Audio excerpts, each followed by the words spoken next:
경찰이 성상납 의혹 폭로가 허위라면서 가세현 측을 고소한 이준석 전 대표 오늘 무고 혐의로 검찰에 송치를 했습니다. 근데 지난달에 성매매 처벌법 위반 혐의는 공소시효가 지나서 처벌이 어렵다 이렇게 얘기하지 않았습니까? 근데 오늘 무고 혐의는 인정을 했다는 거는 뭔가 성접대 의혹에 좀 실체는 있다. 경찰이 이렇게 본 걸까요? 네, 그렇게 얘기할 수 있죠. 어쨌든 가세현이 이제 폭로를 하고 난 다음에 성상납이 있었다는 걸 폭로하니까 이준석 대표가 그것에 대해서 명예훼손으로 문제를 삼았잖아요. 그랬더니 그것에 대해서 거꾸로 이제 실제로 있었는데 왜 없었다고 그러냐면서 무고라고 또 이제 걸었으니까 이렇게 공방이 계속 오갔는데 경찰이 결국은 무고죄를 적용해서 경찰이 검찰에 송치를 했으니까 그 얘기는 실질적으로 성상납이 있었다라는, 그러니까 물론 구체적으로 그게 그것을 공시하지는 않았고 아마 정확한 것은 검찰에 간 공소장 내용을 좀 봐야 될 거예요.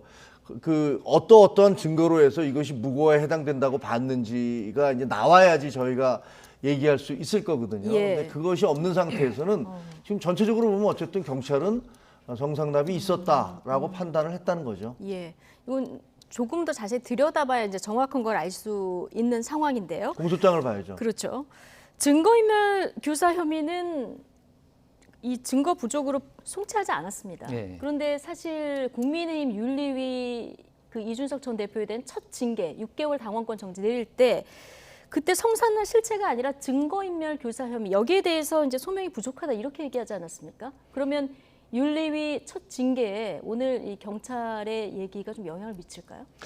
그러니까 그때 윤리위가 판단을 한 것과 경찰이 법리로 판단을 한 거는 좀 기준이 달랐던 것 같아요. 그러니까 쉽게 얘기를 하면 당시에 윤리위는 이게 정황적으로 봤을 때 김철근 당대표 정무실장이 이준석 대표의 지시를 안 받고 자기가 왜 가서 7억 원 투자각서를 쓰냐, 이건 정황적으로는 이렇게 볼 수밖에 없고 이런 상황을 종합적으로 만든 것이 문제야라고 윤리위에서 판단을 한 거고, 근데 법은 그렇게 하면 안 되거든요. 기소를 함에 있어서는 정황적으로 그런 게 아니라 증거가 있어야 되는데 일단은 이거 자체가 7인 4인의 각서 자체가 증거인멸에 해당되지가 않는 거죠.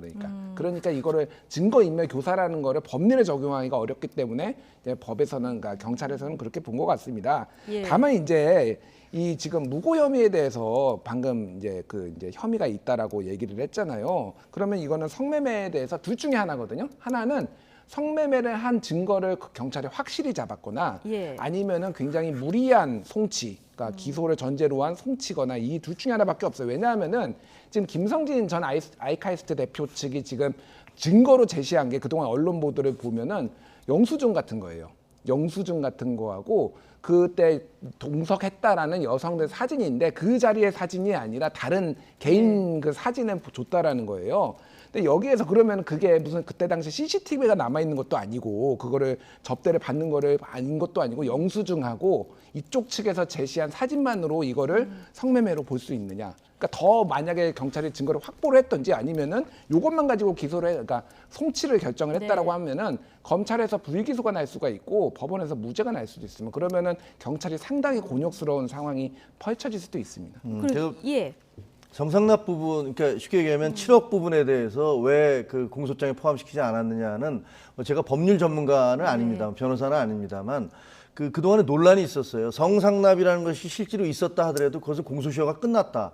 그럼 공소시효가 끝난 것에 대해서 그것을 증거인멸을 한다는 게 말이 되느냐. 그러니까 이것은 법률적으로 논쟁이 될 수가 있다. 이래서 제가 보기에는 그 경찰에서는 그 부분, 법률적인 논쟁이 될 수 있는 부분은 제외해버리고 그다음에 지금 무고죄에 대해서만큼은 그것은 실체적인 성상납 실체가 공소시효가 끝났든 안 끝났든 이것은 무고죄와 판단하는 데 있어서는 중요한 근거가 되니까 거기에 대해서만 판단한 것 같고요. 그다음에 이 수사가 증거가 뭘까에 대해서 저희는 공소장이 없으니까 아직은 모르지만 이준석 대표가 오늘 한 얘기 중에서 굉장히 중요한 그 힌트가 있어요. 3인 성호식 결론이다. 세 사람이 모이면 호랑이도 만들어낸다 이거 아니에요. 그러니까 이 얘기는 무슨 얘기냐면 다른 이준석 전 대표가 성상납을 했습니다라는 증거를 제3자의 몇 명으로부터 그 진술을 받아낸 게 아닌가 경찰이. 예를 들면 그때 당시에 종업원이라든가 아니면 그때 당시에 당사자, 성매매 당사자가 있는지 없는지 모르지만 그러니까 어떤 사람들로부터 그런 진술을 받아냈기 때문에 그것을 아마 조사를 받는 과정에서 이준석 대표에게 제시했을 거 아닙니까? 그러니까 이준석 대표가 지금 3인 성호식이다. 남들이 확실한 증거는 없는데 남들의 진술을 가지고 한 게 아니냐라는 식의 공격을 하는 것 같아요. 그런데 법률적으로는요, 여러 사람이 이렇게 했습니다라고 얘기할 때 그 사람들이 위증이라는 사실이 입증되지 않으면 그것을 진실로 받아들일 수밖에 없어요. 그런 문제가 있기 때문에 지금 이준석 대표에게는 굉장히 어려운 상황을 맞고 있는 것이다. 이렇게 얘기할 수 있을 것 같습니다. 여러분이 의문 가지는 일은 없었다. 검찰이 기소하지 않을 거라고 확신한다. 기소하더라도 철저히 진실을 밝힐 것이다. 오늘 이준석 전 대표가 이렇게 얘기를 했는데 지난번 윤리위 1년 그 당원권 정지 추가 징계 내려졌을 때 어느 누구도 탈당하지 말고 각자의 위치에서 있어라 이렇게 얘기를 하지 않았습니까? 이준석 대표 윤리위 추가 징계도 받았고 오늘 경찰 수사 결과 발표도 이렇게 유리하지 않은데 앞으로 정치적 행보 어떻게 보십니까? 그러니까 요 경찰의 발표를 좀 정치적으로 해석을 하시는 분들이 있어요. 그러니까 쉽게 얘기를 하면은 이미 서울경찰청장이 신임으로 와가지고 가장 먼저 한 행동 중에 하나가 이거 지금 이준석 수사 어떻게 되고 있냐라고 직접 챙길 정도로 굉장히 현안이었다라는 거죠. 그 정도로 그래서 지금 경찰청이 이제 그러니까 행안부 산하에 경찰국으로 통제를 받고 있고 이런 것들을 봤을 때 이것도 이렇게 무고 혐의로 기소를 한 것도 증거가 부족한지 아닌지 모르겠습니다만 이게 그러면 수사하고 재판이 1년 반 이상 진행될 거거든요. 그럼 내년 총선까지 이어집니다. 그러면 하나의 국민의힘이 가지고 있는 카드는 하나는 윤리위 징계로 1년 반을 있어서 그걸로 하나의 이제 이준석 대표의 목줄을 쥐고 있는 거고 또 하나는 이런 걸로 지금 너 수사받고 있잖아, 너 재판받고 있잖아, 너 공천 못 줘라는 걸로 또 하나의 이준석의 목줄을 채워서 이렇게 가려는 거 아니냐, 뭐 이런 해석도 있어요. 근데 알 수는 없지만은 이준석 대표한테 굉장히 어려울 것이다. 그래서 중요한 거는 검찰은 거의 기소를 한다고 보면 될 거고 저는 그렇게 보고 있고요. 1심에서 무죄가 나니까 대법원까지는 좀 시간이 많이 걸리니까 1심에서 무죄를 받느냐 안 받느냐가 핵심이 될 것 같습니다. 예.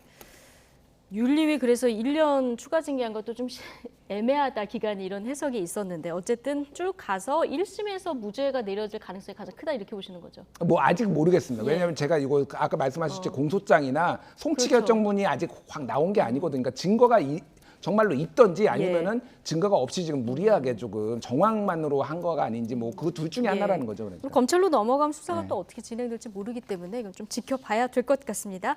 나이트 포커스 오늘은 김종혁 국민의힘 비대위원 그리고 김준일 뉴스톱 대표 두 분과 함께했습니다. 고맙습니다. 감사합니다.